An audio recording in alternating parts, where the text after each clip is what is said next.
இந்த 2026ல யாரெல்லாம் சிக்கனமா இருக்க வேண்டும்? மேச ராசிக்காரர்கள் இவர்களை புகழ்ந்து பேசிவிட்டால் எந்த செலவையும் செய்து விடுவார். புகழ்ச்சிக்கு மயங்கக்கூடிய ராசி மேசராசி. அண்ணே நீங்க தானே பயங்கரம்னே, நேற்று ராத்திரி எங்க வீட்டில் நீங்க தூங்கும் போது எங்க கனவு வந்துச்சுன்னு நீங்க சிஎம் ஆகிற மாதிரி அப்படின்னு சொல்லுவோம். கேட்டாலே என்ன சூரியன் உச்சமாகக்கூடிய ராசியா இல்லையா? கனவுக்கு காரணமான கிரகம் சூரியன். அந்த சூரியன் உச்சமாகும் போது இந்த புகழ்ந்து பேசுறதுக்கு அடிமையாகக்கூடாது. அதனால மேச ராசிக்காரங்களுக்கு ஒரு எச்சரிக்கை. அடுத்தது பாருங்க, மிதுன ராசிக்காரர்கள் நிரந்தர நண்பர்கள் கிடையாது. நல்ல விஷயம் தானே. நிரந்தர எதிரிகளும் கிடையாது.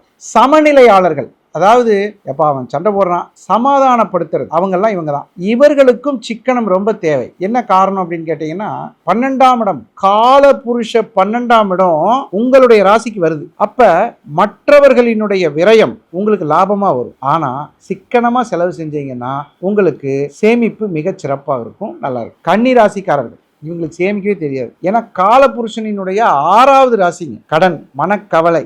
பணம் வந்த உடனே இவங்களோட முதல் வேலை என்ன தெரியுமா? 10,000 ரூபாய் வருது ஒரு வருமானம், கடனை கட்டிடுவாங்க. அந்த 10,000 ரூபாய் 20,000 ரூபாய் ஆக்கி 10,000 ரூபாய் கட்டிடலாங்கிற எண்ணம் இருக்காது. ஆனால் உங்களுக்கு சேமிப்பு ரொம்ப ரொம்ப அவசியம்.